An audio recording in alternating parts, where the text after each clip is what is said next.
కొద్దిగా ఆవాలు వేసి వేయించుకోవాలి. ఇందులోనికి ఒక 2 టేబుల్ స్పూన్ దాకా నువ్వులు వేసుకోవాలండి. మంచిగా వేయించుకోవాలి. నువ్వులు అనేవి ఒంటికి ఎంతో బలం అండి. ఎన్నో విటమిన్లు కలిగిన ఈ నువ్వుల్ని మనం ఈ పచ్చడిలో వాడుకోవడం వలన పచ్చడి టేస్ట్గా ఉండిద్ది. తర్వాత మంచి బలం కూడానండి. మంచి వేయించేసేసుకొని పక్కన పెట్టేసుకోవాలి. మంచి వేగిపోయాయండి.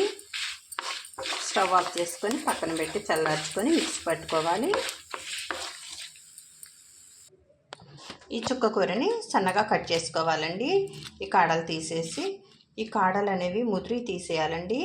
పులుపు అనేది ఈ కాడల్లోనే ఉంటుంది కాబట్టి కాడలు ఇక్కడి నుంచి ఇవన్నీ ఉంచేసుకొని ఇవన్నీ తీసి శుభ్రం చేసి కట్ చేసి పెట్టుకోవాలి. స్టవ్ వెలిగించుకొని ప్యాన్ పెట్టేసుకొని